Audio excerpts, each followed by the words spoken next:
asalaamaaleykum wa rahmatullah les téléspectateurs de la Sen Zoom TV ñu ngi leen di nuyu di leen ziar bu baax amaan mbégte tey ji dimanche ci seen ndekki bi nga xamante ne moom la ñuy def ndekki Bawol fii ci Sen Zoom TV nuyu les Sénégalais de la diaspora nuyu suñu kilifa diine yi ak suñu kilifa aada yëpp ziar leen ñaanal leen yàlla suñu borom yokk seen fan wéral seen cër bàyyi leen ak taalibe yi noonu la ñuy def nag daal di nuyu ñi ci prison yi ñu gaaw génn masawu ñi caabi féete ginnaaw ñoom ñoo ñu nekk ci bërëbu xat-xat yooyu ñi nga xam ne ñoo nekk ci hôpitaux yi clinique yi suñu borom gaaw yëkkati leen fëgg seen bopp te bañ a tëral kenn jamono ji ñuy waxtaan nag ñu nekk ci tiis ak naqar yëpp ñu ngi ñaan yàlla buur bi mu yëgal leen seen way dawla yu ci àjjanaay firdawsi barkeel njaboot gi nga xam ne moom lañ fi bàyyi teg ci loxo mbokk yeeg xarit yi saa su nekk nii rek lay demee seen émission ndekki Bawol chaque jour ki leen koy présenté di seen xarit madame Diop feggoo ci ak soxna Mariama Ba madame Cissé ak Cheikh Tidiane suñu journaliste moom tamit nekk suñu côté di ñu defal politique Mariama nag kenn ku ne xam na ni moom moo ñuy defal santé et bien-être tey mi ngi ñu fi toogal fas yéene waxtaan ak ñun bien-être de la femme Cheikh Tidiane tam tey ñëw na ànd ak ay invité am na invité bi nga xam ne mi ngi tudd Xabane Gueye moom coordinateur des Sénégalais de la diaspora en même temps coordinateur daayira Mouride de la diaspora même temps président ACIDES tey mi ngi fii toog ànd ak ki nga xam ne moom mooy ASICAM yore commission finance tey ñoom la ñu àndal mbokki xarit yi ci seen émission ndekki Bawol xam naa du ma ci wet benn yoon damay daal di jox Mariama madame Cissé bu nuyoo ak askan bi nga xam ne ñoo ñuy seetaan rawatina fidèle téléspectateurs yi nga xam ne ñoom ñooy jàpp chaque jour li nga xam ne moom mooy ndekki Bawol tous les dimanches 11h 12h30. merci beaucoup madame Diop maa ngi lay delloo nuyoo bi di la ziar bu baax a baax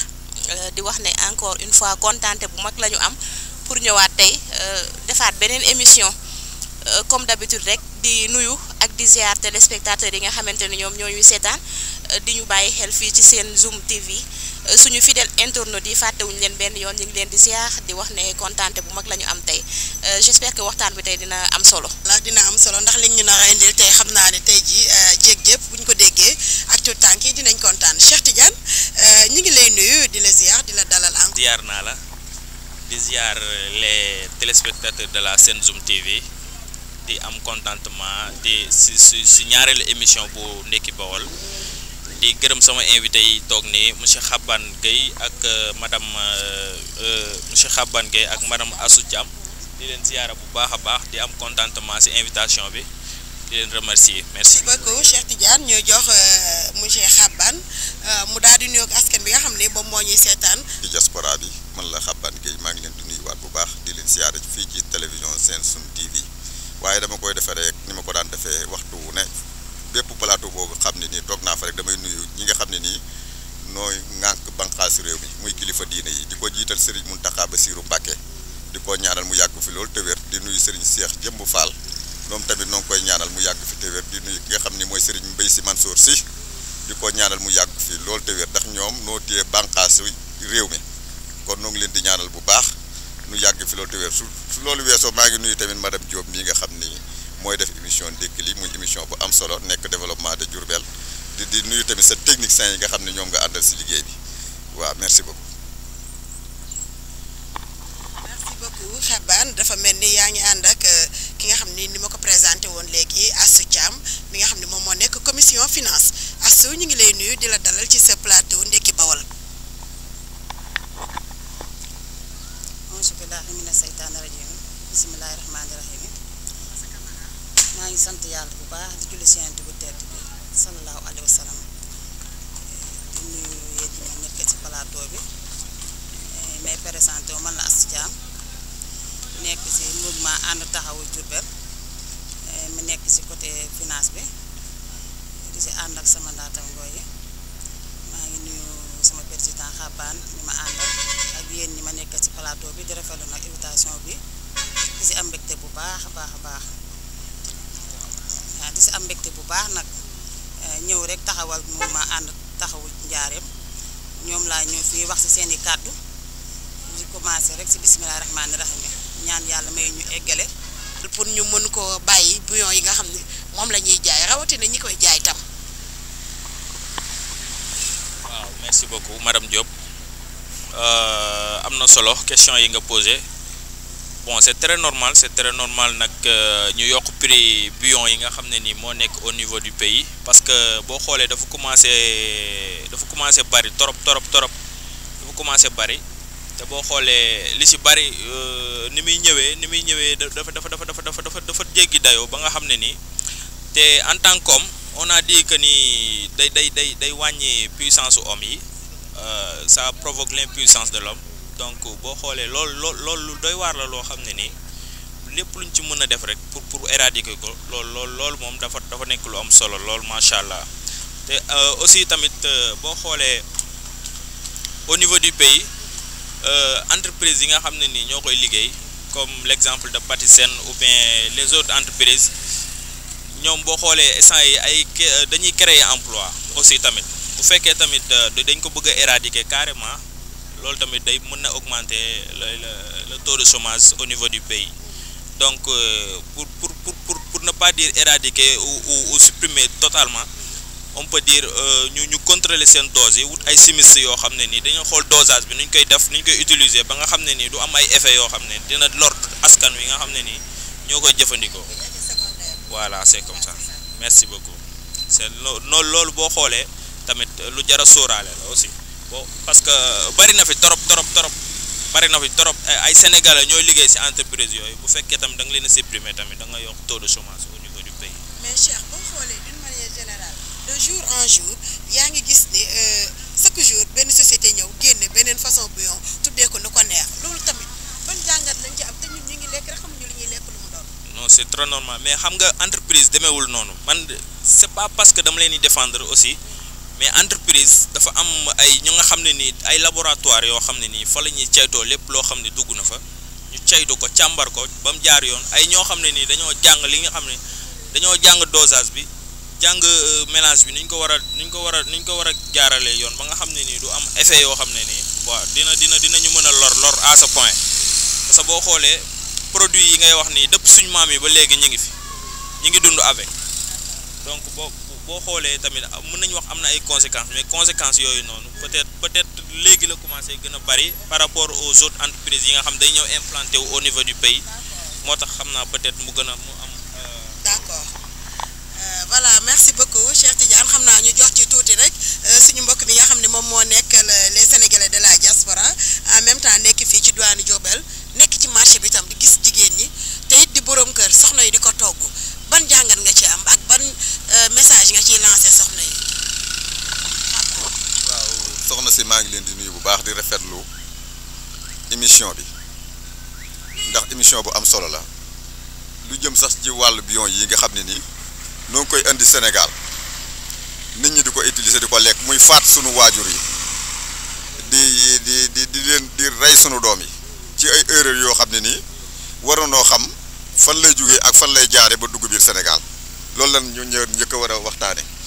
benn bi si topp mooy bouillon yi ñuy wax ni amul benn boo xam ni Sénégal la koy defar yëpp bitim réew lay jógee nu ko fay defar muy dugg biir Sénégal su duggee biir Sénégal ba ñëw ci port bi ñii dana xam ni bouillon yi am na fii waaye dana jéem a xool nu ko négocier ba mu génn mu commencé circuler ci marché bi nit ñi di ko jaay loolu lañu war a njëkk a wax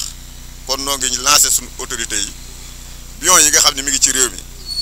sama yaay mii dafa am problème mu tànk Sénégal sooy xool mag ñi ku ci am 50 ans doo doxati loolu bouillon yi moo koy def ak xale yi nga xam ne ni seen vision yi duñ gisate bu baax yooyu yëpp bouillon yi mi ngi ñëw biir Sénégal di yàq sunu askan wi kon nag maa ngi ñaan ki nga xam ni mooy l'État nu xool contrôler loolu ndax kat bouillon yi fi mu ne nii képp koo xam ni rek yaa ngi yëngu ci média yaa ngi koy kaas di ko xeex ndax yàq-yàqu bi nga xam ne mi ngi koy yàq ci réew mi bi si njëkk mooy fi muy jógee di jaar biir Sénégal nu koy utiliser mooy ci port bi affaire corruption nañ ko wàññandiku ndax corruption tamit li gën a tardé suñu dëkk ci la bokk waaw mbirum corruption dañuy ñëw xam ne lii baaxul Sénégal waaye da gars yi dana fexe ba nun ko businessé ba mu génn même gars yi suñu ko doon a téye sax danañ taxaw ko ne gars sooy non am na bi gars yi bu ma xam jox ma rek foofu dara mu ñeexal ko dara ci ab xaalis ay koppar mu dem daal koy neexal mu fexe ba génne bouillon yi mu koy utiliser wàllum corruption corruption maa ngi ñaan l'état du Sénégal dañ ko génn ci réew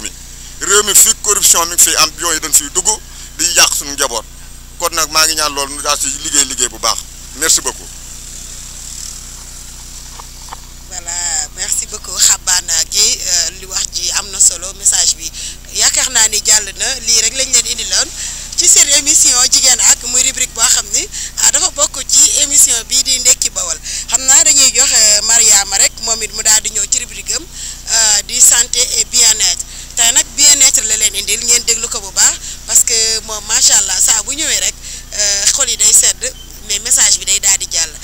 madame Cissé ñu ngi lay jox kàddu gi téléspectateurs yaa ngi lay seetaan di la bàyyi xel bu baax a baax ci sa rubrique tey xam naa lan nga ñu naa indil tey.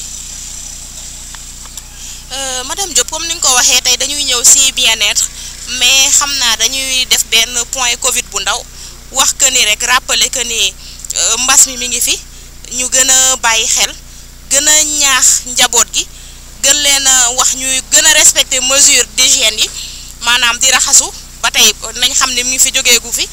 di takk masque yi ak distanciation yeeg yëpp ñu ko ci bàyyi xel bu baax a baax surtout xale yi waajur yi dañ gën a bàyyi xel ci ñoom. bu ñu jógee foofu dañuy wax aussi ci vaccin yi di proposer ak aussi di ñaaxaat di ko ñaax suñu bopp ñi nga xamante ni vacciné guñu ñu jéem a vacciné wu gis nañu aussi benn point boo xamante ni c'est important war nañ ci mën a waxtaane mooy le fait que léegi médicaments yi yokku nañ ci prix yi loolu aussi xam naa du ñàkk bu ñu paree ku ci nekk jox ci xalaatam bu ñu jógee foofu nag war nañu mën a dem si les bienfaits du beurre de karité beurre karité am na solo am na importance loolu dinañ ci gën a xóotal mais balay boobu xam naa dama lay bàyyi rek ñu def benn tour de table bu ndaw waxtaan ci vaccin yi ak aussi ci médicaments yi nga xam ne yooyu la ñu yokk bu ñu paree ñu door a jàll ci karité bi. merci beaucoup madame Cissé ci sa rubrique bi am na solo médicaments yi nga xam ne yokk nañ ko loolu aussi lu doy waar la askan bi rafetlu wuñu ko. ñu ngi koy ñaawlu bu baax a baax parce que boo xoolee on est dans un pays sous-développé ñu ngi doog a génne ci mbas mi génnaguñ ci sax ba léegi on est dedans alors que actuellement la continuation du campagne de la vaccination contre la Covid-19 ba léegi état mi ngi ciy ñaar ku ci mel ni ministre de la santé Abdoulaye Diouf Sarr tout récemment rek mi ngi ci lancé benn message ne nañu dem ñàkku ji parce que xam na ni vaccin yi aussi ñi ngi ko fiy bàyyi te am na yeneen vaccin yoo xam ne ñëw nañu yu nouveauté la ndagam yi fi nekkoon la gars yi ragal kon nouveauté est-ce que dinañ ko laal loolu tam c'est à voir aussi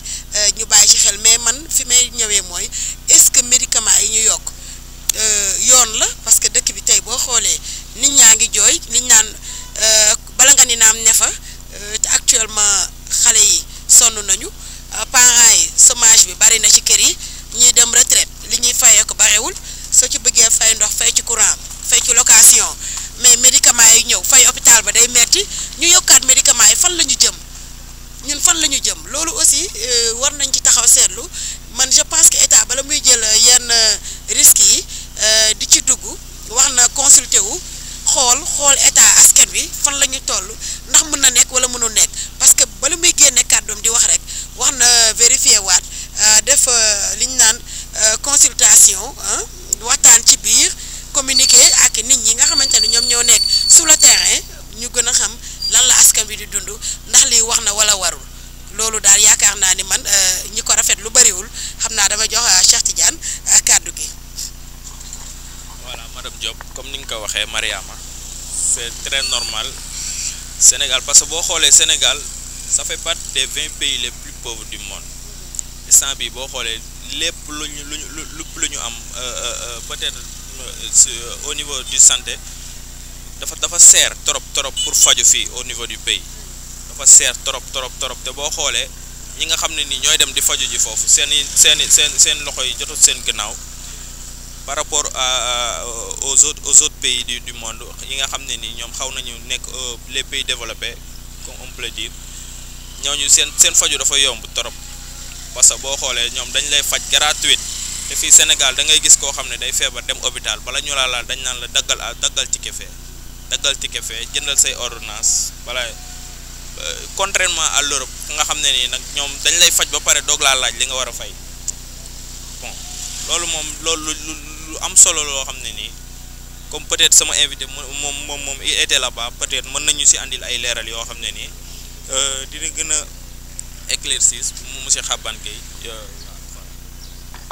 waaw merci mon frère ci émission bu am solo bi nga xam ne noo koy def ci Sen Zoom TV Ndéki Bawal muy émission bu am solo boo xam ne ku nekk njaarim war nga di ko bàyyi xel ndax développement de Diourbel ci lay yëngu ak développement askan bi bala maa duggaat foofu dañuy ñëwaat ci bion yi tuuti rek nga may ma duggaat ci bion yi ndax ñu koy dugal ci réew mi ay kilifa la ñuy doon te ci corruption donc la ñuy def ba pare su dara du leen ci fekk loolu maa ngi ñaan autorités yi ñu jéem a liggéey ci loolu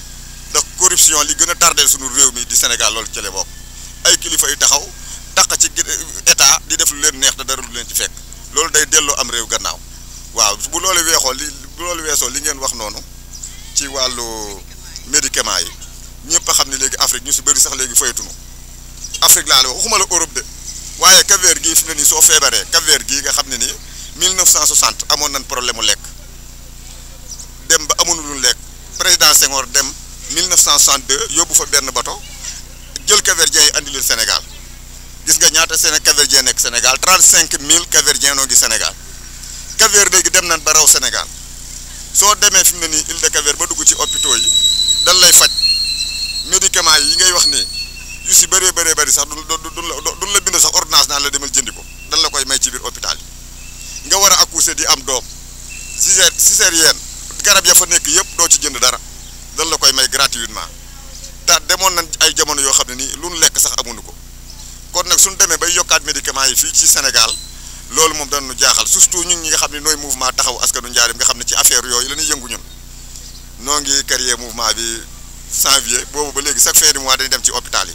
mouvement bi li ko tax a ju mooy jàppale ci maladie kese ñun xam nañ kon la hôpital yi daj ndax ñun chaque fin du mois nu dem hôpital ak dispensaire gis nañ fa ay malades yoo xam ne dañuy am une semaine yor seeni ordonnance du am lu ñu ko jënde nga gis ay malades yoo xam ne dañuy def hôpital 2 semaines yor seeni ordonnance du am lu ñu ko jënd laajal asucaam mii du ma bàyyi ma fen am na benn sortie bu ñu def dañ ne salaamaaleykum ci hôpital bi rek médecin bi nanu kat yéen da yàlla moo leen fi indi ndax malade bee toog defoon naa ko bon de sortie pour mu war a génn hôpital bi ndax garab yi ko war a faj pharmacie lay jaayee amul ci hôpital bi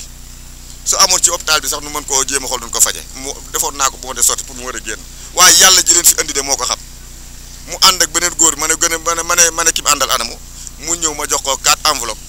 ci li nga xam ne moom la ñuy jàppalee malade yi góor gi dafa ñaan ba sukk ci suuf mujj gi dem jëndi ordonnance yi ñu joxaat ko ki nga xam ni mooy docteur bi ne lii moom yàlla rek leen koy fay mu daal di annuler bon de sortie bi daal di faj malade bi foofu kon suñu demaatee ba yokk fii garab yi fan la Sénégal jëm fan la askan wi jëm ñun ñi nga xam ne noo ngi dem hôpital toujours di xam malade yi lañu fay daj gi ngay gis malade boo xam day am 2 semaines ca hôpital bi dispensaire bii yor bi ay ab ordonnance am du am nu mu ko jënde kon nag loolu moom lu jër a liggéey la te tamit maa ngi lancé appel képp ku yëngu ci média rek nu gën a wax ci loolu jéem a ñaan état mu jéem a xool naka la ñuy wàññee faj mi ndax santé mooy lépp soo amul santé moom mooy développement santé bi su seeree moom loolu moo dama leen koy bàyyee rek ngeen wax lan mooy seen xalaat ñun ñëpp naka la ñuy def ba loolu wàññeeku daal jërëjëf. bon monsieur Guèye bon man dama bëggoon a xam comme finance yi ngeen di def.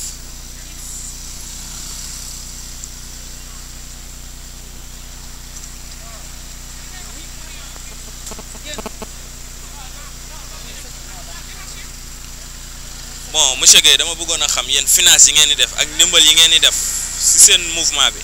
ndax dañ leen di financer wala yéen da ngeen a am ay relation yoo xam wala da ngeen a am ay collaboration wala ay ONG yoo xam da ngeen a liggéey ak ñoom pour ñu jox leen xaalis boobu ngeen xam da ngeen koy dimbalee ñi nga xam ne nii peut-être doo ci tontu parce que sa responsable des finances moo nekk nii damay wax ak moom peut-être moom mu andil ma ci ay éclaircissement yi gën a leer madame Astou Thiam voilà. waaw ci côté finance boobu ñuy def di dem chaque fin de mois hôpital ak dispensaire nekkul lu ñuy financé dañuy dem ak sunu doole ak li ñuy waa Diourbel yëpp di jàppale dañoo am ay carte de membre dañ koy jaay dañuy jël carte de membre di jaay ko di dajale xaalis boobu képp koo xamante ne jaay nañ la carte de membre chaque fin de mois nga génne li nga xamante ni mooy sa doole nga jàppale ko social bi ñi nga xamante ni ñoom lañ jaay carte dañuy dem jox leen laaj leen ñu jox ñeen seen cotisation ak ñi nga xamante ne yëgg nañ social bi ak lu baax la ñuy def ñu jël seen doole it jàppalee ñu ko si wàllu ñu nekk fële si kaw diaspora bi ñoom it ñu ngi siy jàppale bu baax diaspora bi ñu dëkk Diourbel dañ ñuy jàppale bu baax si social bi ndax ñoom chaque fin de mois ñu ngi indi seen doole di ñu si jàppale bu baax a baax a baax Diourbel it waa Diourbel ñu ngi si jàpp bu baax a baax xam ne lépp Diourbel la non duggaguñ si politiciens yi nag politique moom duggaguñ si affaire fa social bi même ku nekk si politique yi jàppale wuñu ñu ne Diourbel daal ñoo ñuy jàppale ak seen doole ak waa diaspora bi ñu ngi ñuy jàppale ñoom it di indi seen ndimbal chaque fin de mois ñuy jàppale lu ñu am di ko yóbbu si hôpital yi ak si dispensaire yi dañ ko commencé ba ndegeen si nag génn nañ lu mat 5 mois di si dem hôpital dispensaire ak si pépinière bi fi xale yi nekk ñu ngi siy def nag lu am solo ndaxte xam naa ne weer bu nekk rek bu ñu demaatee rek day gën a am doole bu lool nag weer bu ñu dem tey bu ëllëgee bu ñu demaatee beneen weer day am doole lool ndax nit ñaa ngi ciy jàpp ñuy sant bu baax nag waa Diourbel yëpp nag seen taxawaay ak waa diaspora bi ndax jàpp nañ si bu baax a baax ñu ngi leen si sant bu baax di leen ñaanal yàlla doole ñu kàttan rek ba mu egg fu kawe suñu jot. Monsieur Gueye, vous ne comptez pas faire de la politique parce que mouvement yi nekk fii Diourbel boo xoolee en général au début dañ naan ñoom politique ñu mais au final dañuy dem rallier wu ak benn acteur politique wala benn politicien boo xam ne nii nekk na fii au niveau de la région loolu léegi loolu yéen da ngeen a yaakaar ne doo leen mës a politique wala politique oo leen pour l'instant. waaw merci mon frère maa ngi lay jaajëfal ci question bu am solo bi nga xam ne nii wax nga ma ko xam nga mouvement bi day mouvement social ànd taxawu askanu Njaareem la tudd mouvement social ànd taxawu askanu Njaareem muy yëngatu ci social xam nga loolu rek daa nekkoon sax sooy xool politique la ndax daa am politique sain politique sain mooy ki nga xam ne intérêt yi boppam dong moo ko soxal intérêt askan wi soxalu ko waaye politique dëgg nag moom sax sooy xool mooy ñi nga xam ne dañoo taxaw ci askan wi di ko faj di faj soxlay askan wi damay jaawal nit ñi bañ a xam ay politique ndax xam nga politique monsieur yonente bi sax da ko doon def waaye politique dëgg mooy ki nga xam ne dafay jàppale askanam di def social waaw léegi nag Sénégal li ñu tuddee politique léegi nag moom mooy ñi nga xam ne seen intérêt yi boppale ñor dañu yor seen xaalis te Sénégal léegi dégg nga maam affaire guerre affaire corruption bi ma njëkkoon a wax daanaka léegi askan wi yëpp moom lañ leen di def politiciens yaa ngi génn li gën a tardeel suñu dëkk bi ak suñu réew mi loolu ci la bokk waaye mouvement bi ci social lay yëngu man mi président bi panel bi nga xam ne nii moom la ñuy liggéey sax dama naan leen affaire politique bu ko ci kenn wax heure bu politique jotee nag yéen xool leen yéen a moom seen bopp ndax ñun ñëpp ay citoyen la du ma ne moom politique bi jot bu kenn dem sànni ji sa carte loolu bokku ci développement te nu woote mouvement ànd taxaw askanu Njaareem ku ne nag léegi yëkk nga bëgg ak nga xam ni moo gën ci Njaareem kooku bu la neexee yaa moom sa bopp nga daal di dem daal di koy sànni waaye kii social moo ko tax a jóg waaw loolu dama la koy gën a leeral di la sant di la gërëm maa ngi nuyu tamit ñi nga xam ne ni tamit nooy waa mouvement bi yëpp wax dëgg yàlla waa Njaareem yëpp sax ndax comme ni ko Asou Thiam waxee ba dañ ko commencé rek mois bi ñu ko commencé le mois bi jug di dem di dox ay tànkam waa hôpital mën na noo seede waa dispensaire mën na noo seede chaque fin de mois nu génn dem district sanitaire yi jàppale maladie ku fa am problème ordonnance nu jëndal la ko dem ci pépinière bii tamit te suñuy moyen rek comme ni ko Asou Thiam waxee amul benn acteur politique ba mu commencé léegi bu nu jox dërëm ndax yàlla dimbale nañu social defuñu ko Sénégal donc ci diaspora bi lañ ko tàmbalee lii ma lay wax soo ko lancé ci YouTube bi ñu bëri dañu intervenir ñu ne ci diaspora bi biñ dikkee fi yàlla may nu ci tuuti xam-xam nag xam ne lii su ma ko tegee dana mën a jëriñ sama dëkk bii di Njaareem ma teg ko ci waa Njaareem tamit bëgg lu baax ànd ceeg ñun xam ne lii ak jaamu yàlla mënu koo génne feete kaw ñoom ñëpp fu waaye nekk di ci jàpp nag kon maa ngi sant waa mouvement bi yëpp waa Njaareem laa njëkk a sant nag bala maa sant waa diaspora bi ndax Njaareem lañ koy defee suñu yaafu soon affaire bi du dem ndax noonu dooleel ba pare waa diaspora bi ñëw nag soog a dugal seen participation kon waa mouvement bi laa njëkk a sant soog see teg waa diaspora bi jërëjëf. bon ñu ngi lay remercier monsieur Khabat Gueye ci invitation bi nga xam ne nii nangul nga ñu ko ñëw toog fii am éclaircissement yi nga xam ne nii leeralal nga ko ñi lay seetaan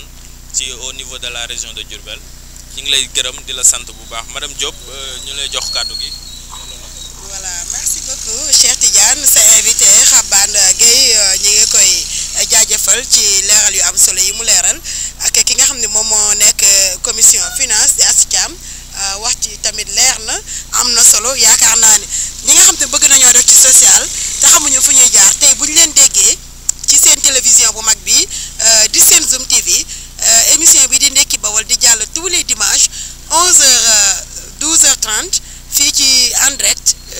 naa ni dinañu mën a ñëw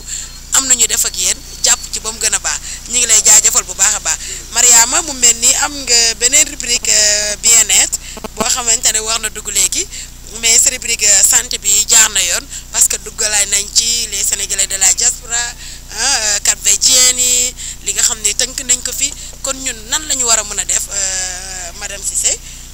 ba nga xam ne état du Sénégal dina mën a subventionner hôpitaux yi ci médicaments yi nga xamante ne moom la askan wi di jéggaani di dem ci yeneen pharmacie yi di ko jënde muy cher lan moo tax mënuñu def UB ci biir di ko def gratuite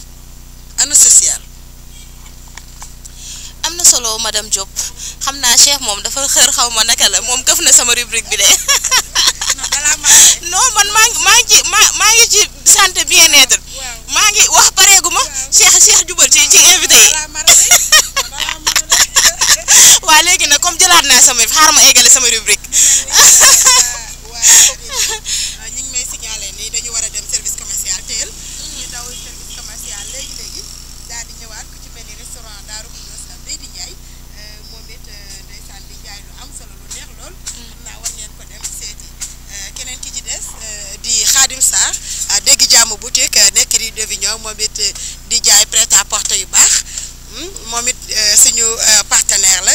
Abdoulahat Faye mercerie nekk fii marché Ndoumbé Diop di jaay tissu am solo macha allah ak Mara Faye sama tailleur gis nga ma tey fi ma génne defal ma bu baax bi moom it aussi partenaire la ak Sen Zoom TV. merci beaucoup waa régie bëgg nañ ci yéen bu baax a baax remercier bu baax a baax suñu caméraman di maman jigéen ju man góor maman Fall merci beaucoup Alassane le DG de la Sen Zoom TV ñu ngi leen di kontaane bu baax a baax ci jàppandal bi xarala gi ba li ñuy wax ak gis-gis bi mën a leer ñoom la ñu ngi leen di jaajëfal bu baax a baax Mariama yaa ngi ci sa rubrique santé bien-être waa ñu mel ni suñu invité beneen bi ñëw na rejoindre ñi ci plateau bi Cheikh Bamba Diouf di journaliste fële ca Moubarak FM ñëw na Cheikh Bamba ñu ngi lay nuyu. ziar bu baax a baax ñu ngi nuyu yéen ñi nga xamante ne bi fekk nañ leen ci plateau bi di leen encourager bu baax a baax ci initiative bi donc c'est une belle initiative plein air bi nii donc la exclusivité dara la daal am dara la quoi comme on dit donc ñu ngi nuyu ñëpp ah waaw kon mi ngoog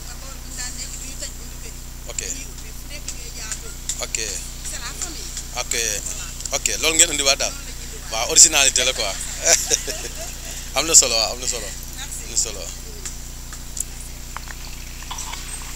voilà merci beaucoup monsieur Cheikh Bamba Diouf nekk fële journaliste rajo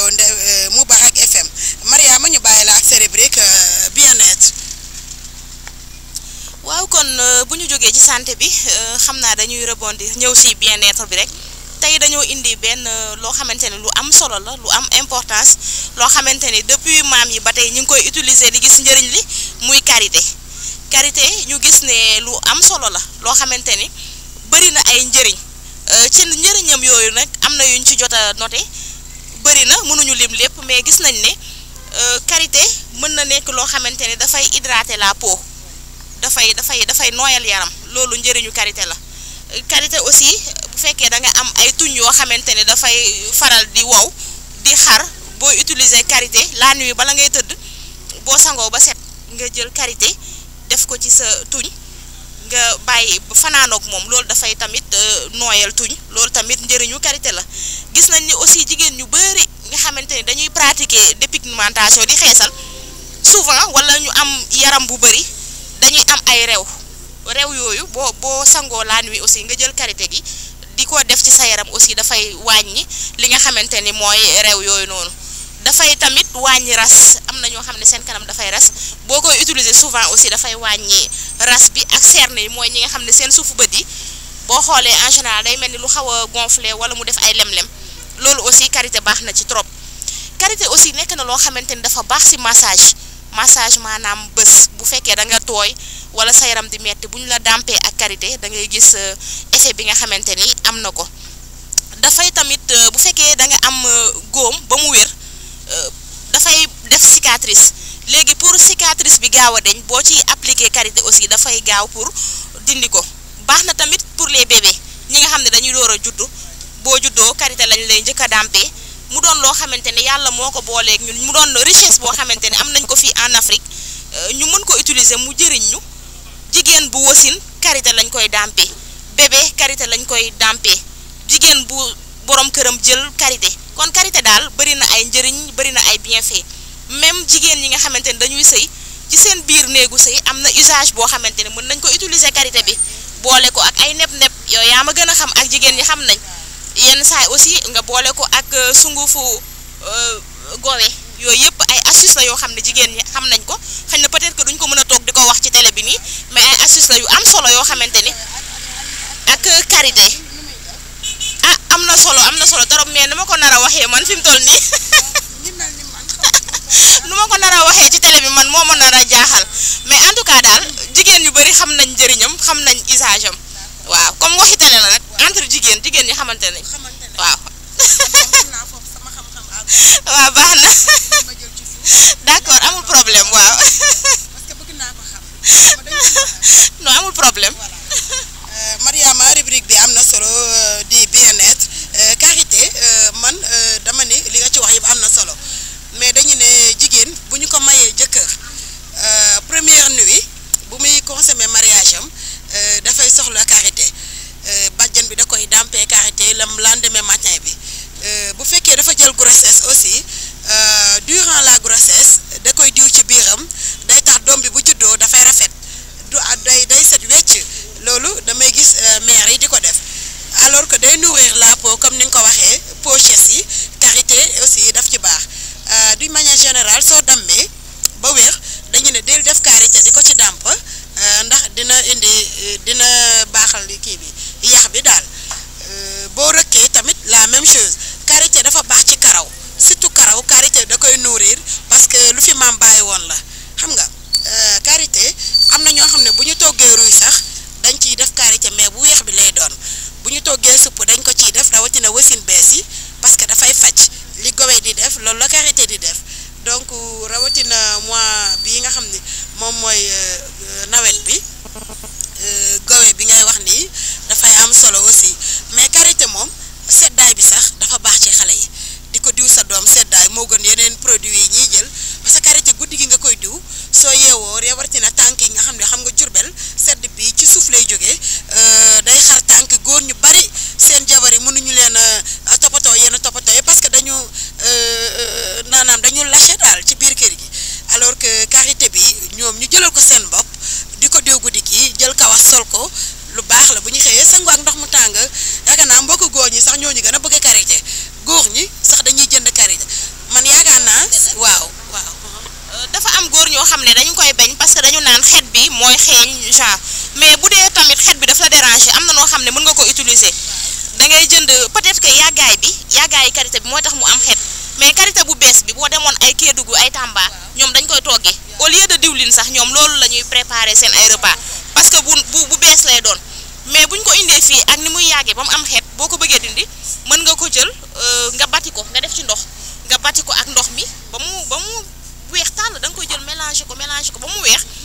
nga jël citron paccal ko ci boo ko defee xet bi dafay naaw du am xet du am dara te dafay rafet dafay weex tàll mën nga ko jël nga di ko masser sa jëkkër parce que le fait que muy dem ci ay salon de massage ay feneen di fay produit yooyu sax dafa non loolu moom vraiment jigéen bu nekk war nga doon masseuse te amul produit bu cher boo xam ne war nga ko utiliser à part karité moo ëpp effet gën a naturel gën a baax ci suñu borom kër yi waaw ñu bàyyi ci xel bu baax a baax. Cheikh Tidiane mi ngi lay déglu xam naa ñu jox Cheikh Tidiane mu am lu mu ci sànni rawatina suñu invité yi toog ñàkkul ne ñoom dinañ jëfandikoo karité Cheikh. bon madame Diop karité moom produit boo xam ne yàgg na fi depuis maam ba léegi ñi ngi koy utiliser te boo xoolee à chaque fois ci presque day évoluer santé nit ki rek lay yokk boo xoolee saa boo amee problème lañ la koy digal ne la utiliser karité genre boo tooyee wala nga sonn am ay fatiguement genre yooyu dañ lay utiliser dañ lay exiger nga utiliser karité bi bon karité bi daal defe naa am na solo macha allah madame Diop. d'accord am na solo Xaban karité noo ko gisee bien-être bi Mariama di rubrique am. waaw maa ngi nuyu Cheikh Bamba sama frère sama journaliste bu mag bi laa koy tuddee moom moom laa njëkk a toogal plateau fii ci diwaanu Njaaréem waaw karité moom loo ci wax rek bàyyi nga leneen la man mii di wax ak yow su ma nee la moom laay faje sama njaboot danga naan déedéet ku ci feebar sax du ma la yóbbu hôpital karité laa lay faje karité laa lay diw ñaari fan 2 jours 3 jours nga ne cocc jug dem sa yoon luy metti sama yaram it man mii karité laay man mii di wax ak yow karité laay diw toog naa lu mat ay 15 ans 20 ans hôpital médecin bu suma tiim ndax karité li si nekk lépp ci ay ngëneel moom mi sax waxut lépp lu mu wax rek bàyyi na leneen la waaw kon daal foofu laa yem ak yéen daal ci karité daal xam ni moom lu munti faj amul. ñu bàyyi Cheikh Bamba monsieur mon mari mu sànni ci kàddoom. jërëjëf thème bu am solo la je pense que gëm-gëm rek moo ci des comme on dit mais karité moom la avant tout c'est un produit naturel parce que ñu bëri nañ xam ne karité ci garab lay jóge donc du lu nit di defar donc suñu borom moo ko sàkk te qualité comme ni ñu wax dafa bëri ay qualité yi kenn mënu koo lim noonu la ko moo naa mi waxee donc ñàkk koo gëm la rek mais il faut savoir essayer des fois nga essayer ba xam li ñuy wax mais loolu lépp mi ngi ci rawatina ku soj wala ñi am allergie wala ay sinusite wala yu ñu demee mais même masque yi ñuy takk nii soo jëlee karité nga def ko sa bakkan avant ngay génn donc ngelaw bu ñëw foofu lay yem soo demee sa lavabo soo gisee soo tisoolee lépp luy poussière day ànd moom génn parce que dootul jàll dama am protection donc soj bi ngay gis wala ay maux de gorge yooyu yëpp daf ci baax donc man je vous parle en connaissance de cause quoi parce que utiliser naa ko donc utiliser naa karité donc produit naturel la nit ñi force ñu xam ko ne karité ci garab lay jóge parce que xale yu ndaw ndawaan yi mën nañu ko bañ a xam yaakaar na karité comme beurre la waaw on appelle beurre de karité dañ koy wax devant mais ci garab lay jóge dañ koy ubbi ci garab xolli ko génn ko ci biir la nekk donc mbiru suñu borom la lu naturel la daal lu naturel la te baax na ci lu bëree bëri léeg-léeg ngay foo loo xam ne da ngay jël ay garab wala ngay sonn alors que soo jëloon benn karité tëdd ak moom soo xëyee am tane daal donc encore une fois surtout ces produits naturels là il faut faire leur promotion nit ñi xam ko ne des fois yaa ngi wëri fu sore alors que mi ngi la jege lool te karité soo amee juróom am ko soo amee fukki dërëm am ko fi mu jógee sorewul donc thème bu am solo la. am na solo kon ñuy rappeler rek bien fait karité yi lu am solo la lu am importance te cherut aussi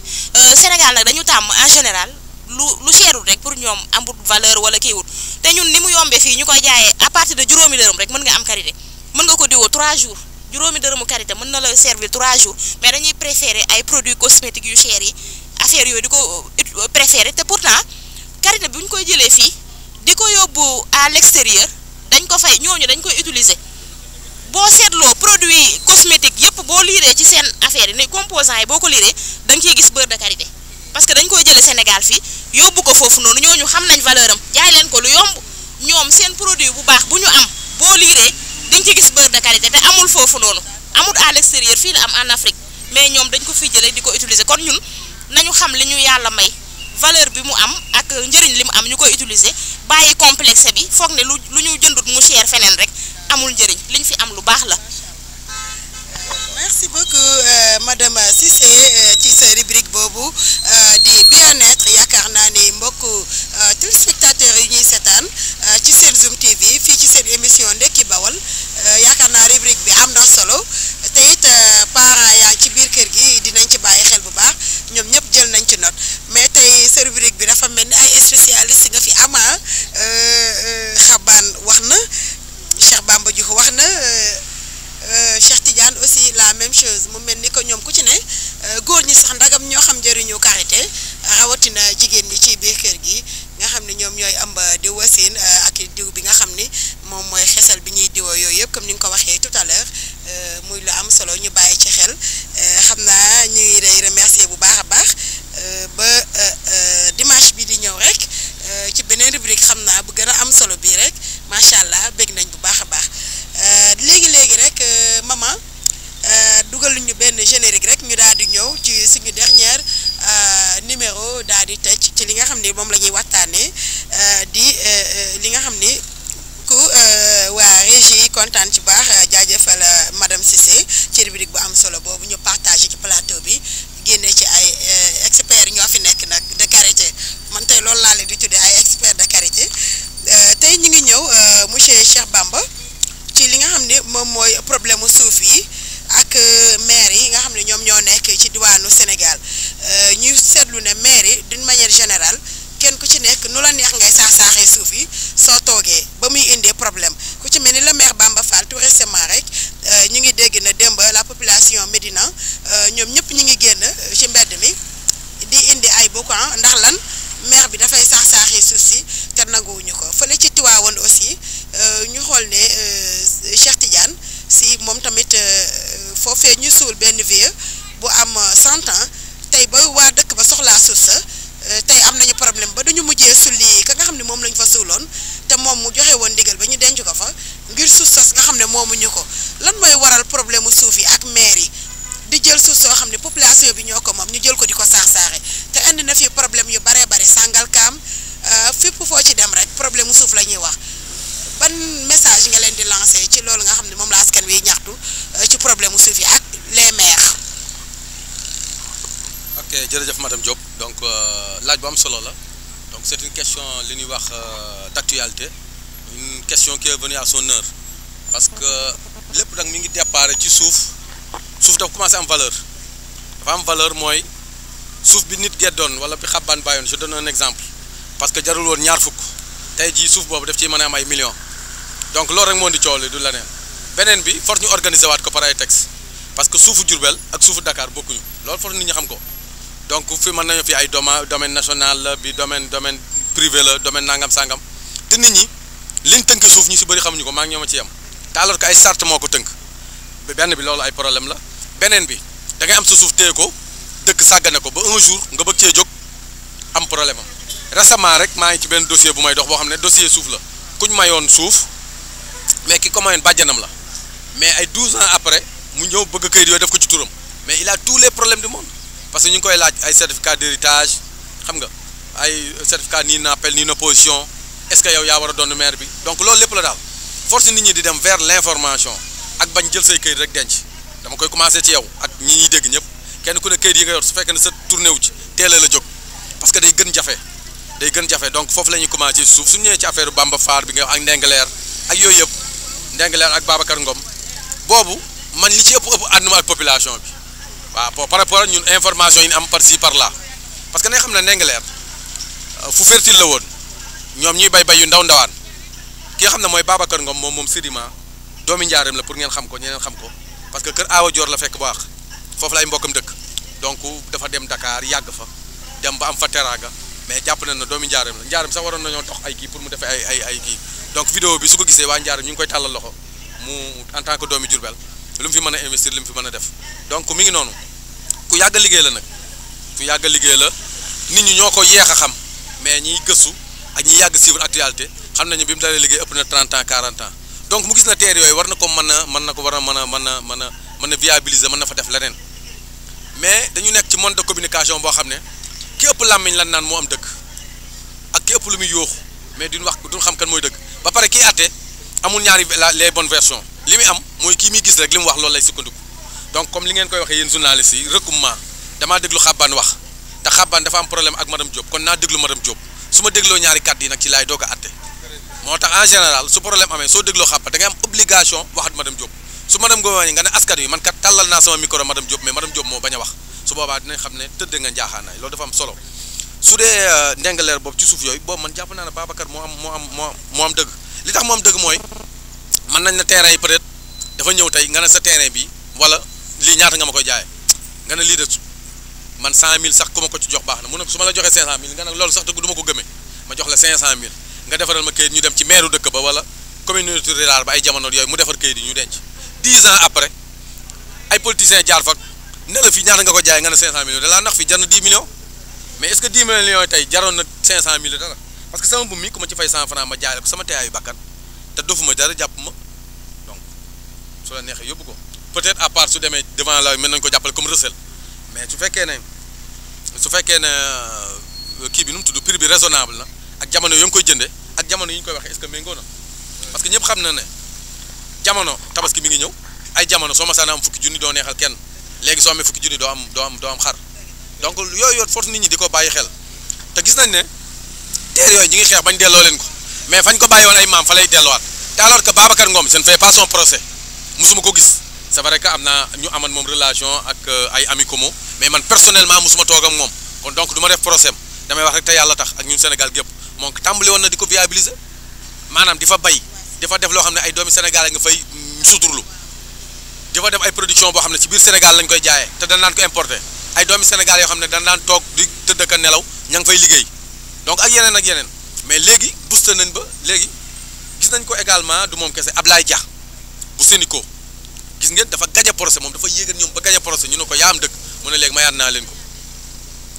parce que boobu moom bi mu ñëwee moom procès dafa leen bëgg a wax ne la man musuma jaay kenn doole ci ay këyit laa jaar bi mu jaaree ñoom ba tribunal yëpp da ko yaa am doole mu ne léegi mayaat naa leen ko léegi mais ñam ko mayaat nu ñu koy def toog foofu di seetaan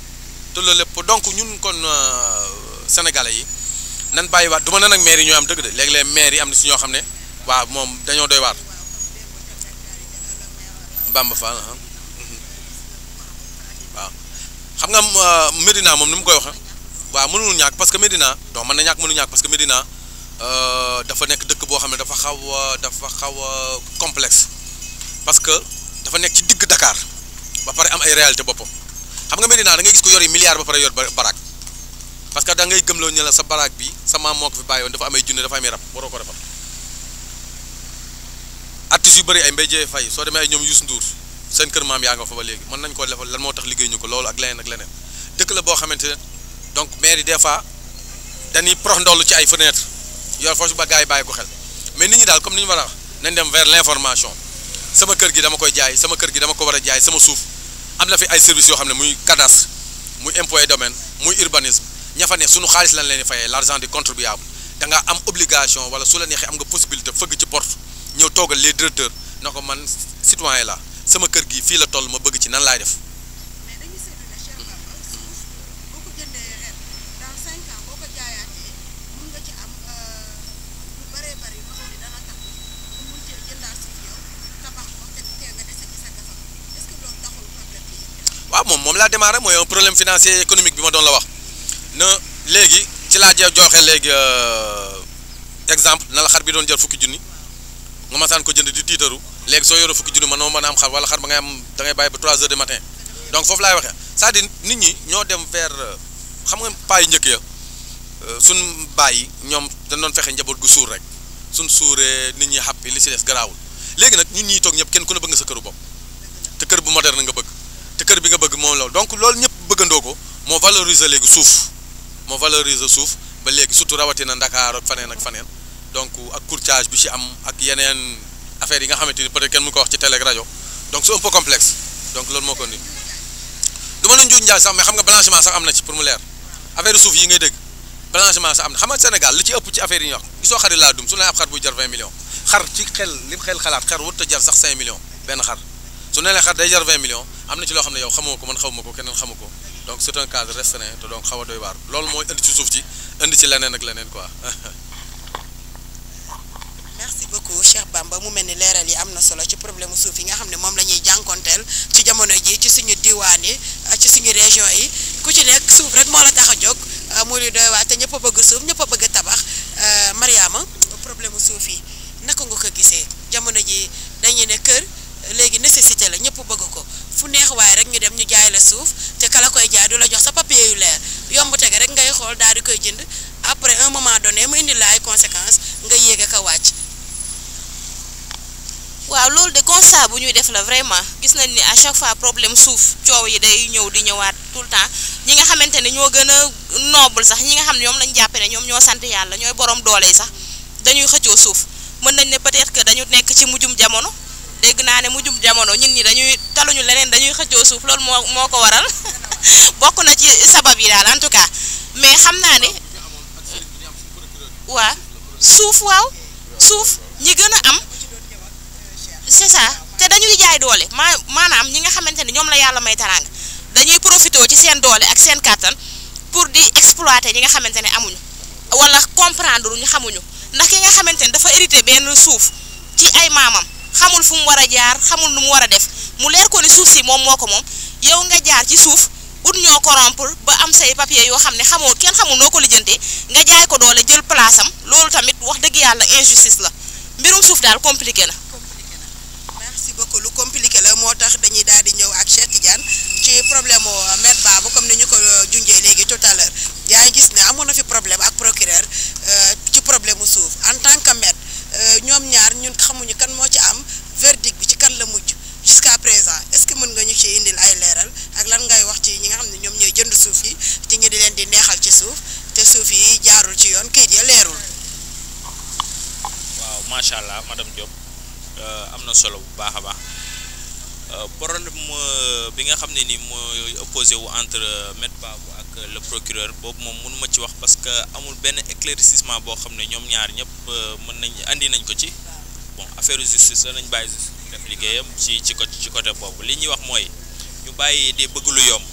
nit boo jënd dara la nga xam ne nii ça compte pour l'avenir da ngay dem nga jënd ko ci nga xam ne moo légal ak di voie bi nga xam ne moom nga war a jaar pour nga am ko mu normal logique ba nga xam ne nii tey doo am benn problème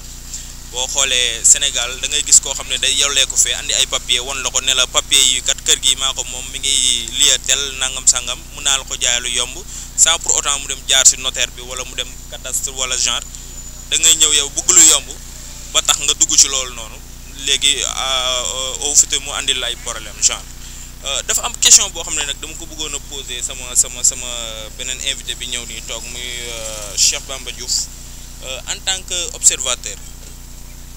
dama bëggoon nga andil may éclaircissement ci politique gu Diourbel bi instant bi ci période bi ñu toll nii comme ñi ngi jëm ci élection locale ma bëggoon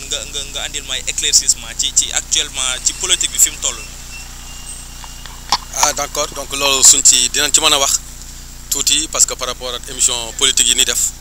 man nañ jàpp ne depuis 7 ans voire 10 ans ñu ngi koy def muy émission politique am nañ tuuti luñ ci xam donc dañ naan jaxasoo na mooy kenn ku ne nga man maay mbër mi kenn ku ne yaa ngi fëgg sama dënd naan jox leen ma njaareem naan man la donc kan la xam guñ kañ la dinaa la wax ne la am na ci ñett ñenn ñi li ñuy wax dëgg la mais ñenn ñi dañuy sóob ñenn ñi li ñuy wax dañuy xaar ci bis ñëwee su fekkee ne luñ d'accord la wala wër na dinañ ko man ñu cautionné ko su fekkee ne duñ ko d'accord wala arrangé wu ñu bañ ko cautionné ne diwoo ko waxoon mosu leen maa dégg ma wax parce que wax ji force nit ñi bàyyi xel ne leen leader yu mag yi kenn génnagul ne man candidat la seen xale yi wala seen ñi ñuy wax seen xale yi seen jeunesse wala say partisans ñooy génn naan diwee candidat mais dégg ko fi muy Dame Diop muy Moustapha Gueye muy monsieur le maire muy kaneen ak kaneen ñi fi gën a siiw Sayer Diop amul kenn ku ci génn taxaw ne man candidat la say nit ñooy génn na man diw candidat la mais li ma mën a xamal daal mooy njaareem moom suñu demee ba ci kanam fii ñaari weer ñetti weer dina jaxasoo parce que politique njaareem li ñuy wax des fois ak li ñuy jëf du nekk benn fi mu ne maire bi fi mu toll nii mën na ñoo fal koo xam ne yow da nga am déception ñëpp am déception wala kenn dootu ko xaar parce que la njaareem la kenn mënta takk ba pare jeunesse bi li ñuy wax ak li ñuy jëf bokkul nañ ko wax ka waaw jeunesse bi parce que mënoo taxaw naan non duñ ko nangu dernière minute kuñ ci jox xaalis nga dem kuñ ci jox emploi nga dem te ki la ko jox ki nga doon wax noo la waaw mais xam nga ginnaaw problème mu Sénégal la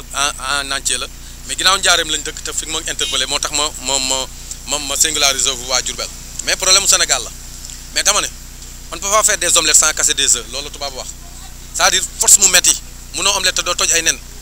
c'est-à-dire jeunesse bi su leen neexoon balaa nit a gouverner wala balaa nit a jël njaareem dina jaar ci ñoom mais daf dañuy ànd nekk benn nekk bloc bon du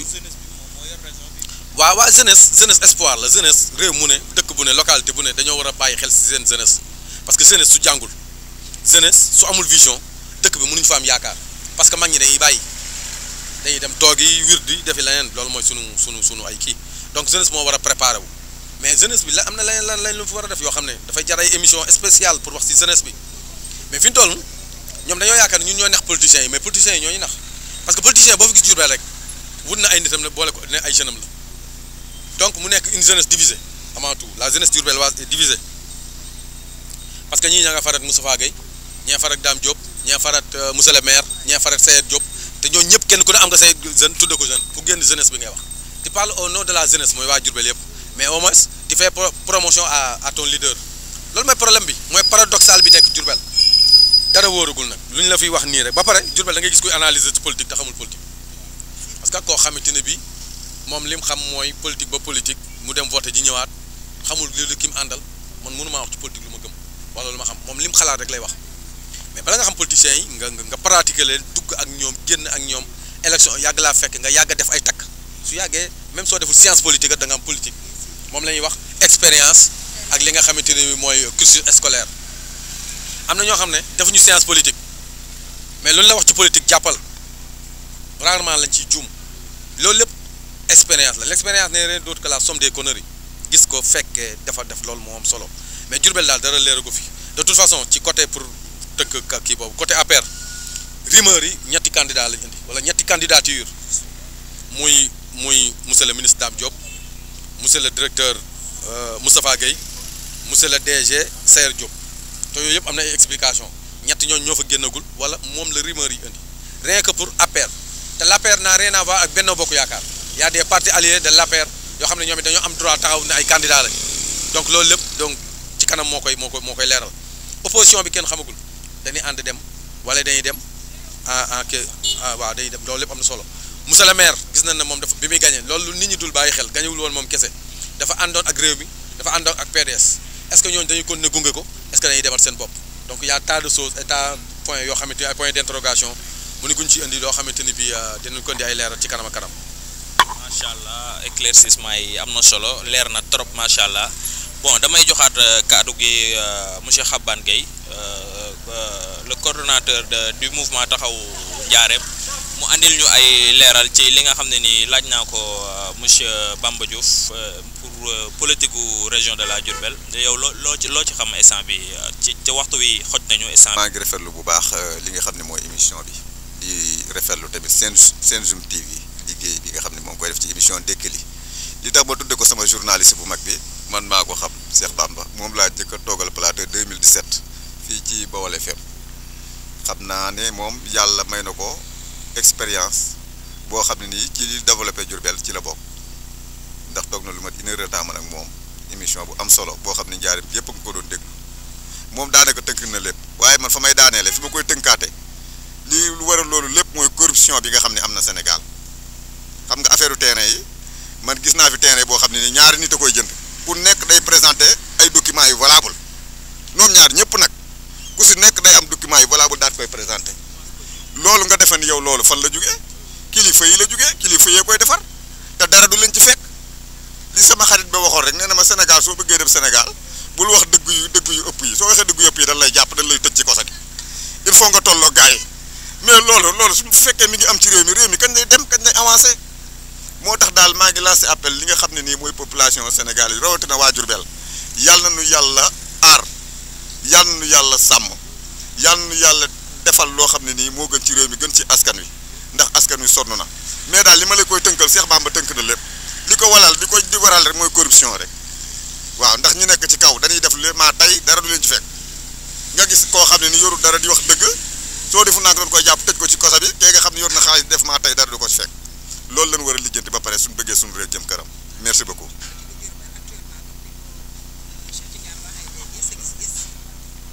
waaw politique gu Diourbel comme ni ko Cheikh Bamba waxee rek bi ma dikkee fi ne ni man mii acteurs yu bëri ñëw nañ kër ga sama kër man bi xam nga soo yëngu ci social nit ñi ñoom suñu lay gis ci télé bi dañuy ñëw waaye comme ni ko Cheikh Bamba waxee rek man damaa xam bawal xaw ma ñëpp mais xam naa tuuti ci jikkoy bawal waaw li mu waxee rek politique bi jaxasoo na man nag yàlla dimbali na ma ànduma ak benn acteur politique fii may waxee yow ci social laa yëngu amul kenn ku fa ñëw tamit sama kër seet si ma ne Xabane Gueye ànd na ak man loolu tamit il faut ma leeral ko la ma leen tontu xam nañ ko amul benn acteur politique boo xam ne nii ànd naa ak moom fii ci diwaanu Diourbel actuellement ni social laay yëngu depuis mois de janvier ba léegi nii Njaareem gépp noo ngi teg bët ci li nga xam ni moom laay yëngu te foofa laa nekk beneen bi si topp ci wàllu politique bi Cheikh Bamba di wax moo ci nekk il faut wàllum guerre nu génn ko suñu biir maa ngi ñaax tamit askanu Diourbel dee leen xool ndax léegi yeewu ngeen na ngeen xam ki nga xam ne intérêt yi boppam dong moo ko tax a jóg ak ki nga xam ne intérêt waa Njaareem gépp ko tax a jóg ñaar ñooñu soo leen ko xamee rek dëkk ba jëm ci kanam li Cheikh Bamba wax tamit dëgg la ci kanam tuuti ngeen di xam kan la waaye nit ñi moom daal rumeur yi daal ak te moom ak fëgg dënn bi bëri na fii mais nag ñun loolu intéressé wu ñun noo ngi si social bi di jàppale doomu Njaareem ba si kanam merci beaucoup. waaw sama dernier mot mooy maa ngi leen di sant bu baax yéen di leen gërëm ci émission bu am solo bi nga xam ne ànd naa ko sama naataango yi nga xam ne ku si nekk rek génn nga kàddu yu am solo waaw ci émission Ndéki Bawal beneen bi si topp maa ngi nuyu waa mouvement ànd taxaw askanu Njaareem di waa Njaareem ndax man ne bi Covid bi commencé nga xam ni Sénégal yi dem nañ ba diaspora bi amul lu lekk réew yu bëri daal di tëj frontières yi tëj nu am ay problème foofa laa commencé social di ci dox ay jéego yu am solo ñoom ñu yàlla di leen sàmm tamit ndax tamit lépp looy def muy dem rek yàllaa ci jàpp du sama nguur du sama dara bi ma dikkaatee Diourbel xam ni yàlla may na ma expérience boo xam ne nii gis naa malade yi ni ñu sonne hôpital bi ma ko waxee ci jàkka ji nekk marché imam beeg ñëpp rafetlu ko ci laa ko taxawal waa Njaaréem yëpp ñëw jàpp ci ba doo ngi ci 2000 et quelques membres liñ jaayagul ci carte membre mën na 2000 cartes waaw ñoom ñëpp jàpp ci waa diaspora bi tamit ñi nga xam ne dañoo dëkk Njaaréem nekk ci diaspora bi tamit ñoo ngi leen di sant di leen gërëm ñoom tamit ñu ciy jàpp di def seen loxo ba chaque fin de mois yu mën a génn yéen tamit ñoo ngi leen di sant bu baax di leen gërëm ci émission ndékki li nga xam ne ni vraiment ku déglu émission bi tey da nga ci jëlee xam-xam bu bëree bëri maa ngi santaat tamit bu baax a baax sama frère bi nga xam ne nii du ma ko mas a fàtte sama journaliste bi mag bi laa ko tudde mooy Cheikh Bamba mi ndax def nañ si émission boo xam ni waa Njaaréem yëpp ko apprécié di leen sant yéen tamit di leen gërëm bu baax a baax jërë ngeen jëf. waaw madame Diop damay wax ni rek Diourbel bu fekkoonte ni ñëpp def nañ comme ñoom sëñ Xabaan mi dina avancer te dina jëm kanam man li ma gis lépp muy développement fii ay association ak ay amicale laa gis ñuy def ay sacrifice di ko def pour yëf yi jëm kanam lu ci mel ni ay affaires ak comme ñoom Xabaan ñi ak ñeneen ñoom laa gis ñuy def ay actes mais politiciens yi pour dire vrai man ci constat bi ma am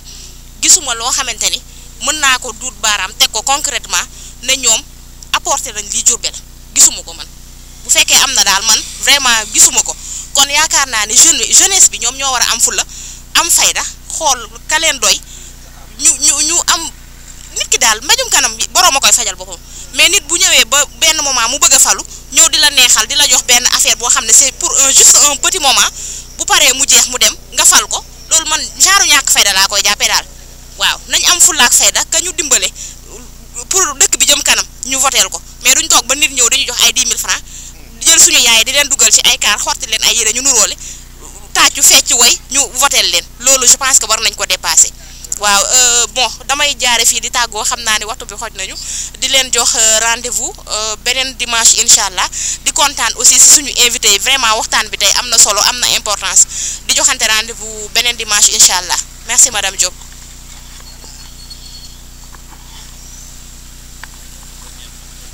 ok donc di sant ñëpp surtout sama jigéen l'initiatrice muy madame Diop monsieur madame Cissé donc mi ngi noonu moom it sama xarit la Xabaan comme ni muy waxee bokk nañ plateau waxtaan muy doog a jóge voyage am ci yëngu yu mu nekkoon donc di ko féliciter di la féliciter également di wax ni ay initiative la quoi ñun donc heure bu ñu disponible la rek heure bu ngeen ñu soxlaa dinañ ñëw jàpp ci parce que au moins jéem la lii lépp lii sax ci développement la au moins oser la quoi oser def plein air à Diourbel donc naa bëriwul lu muy am quoi donc il faut savoir oser quoi def plein air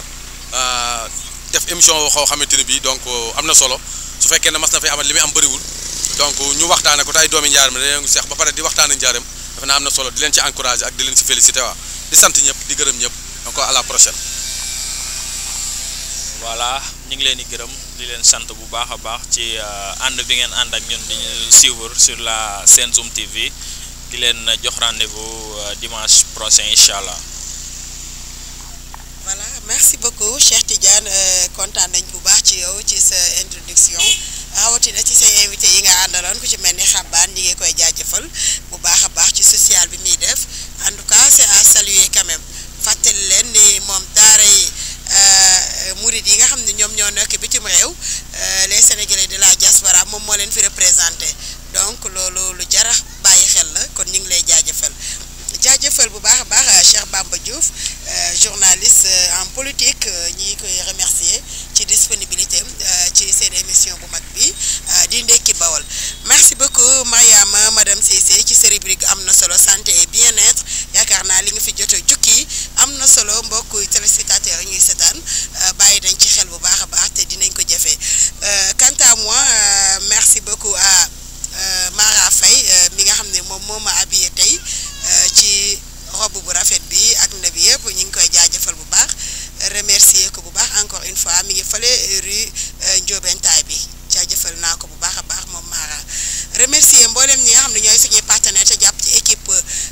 Ndekki Bawol ñu ngi leen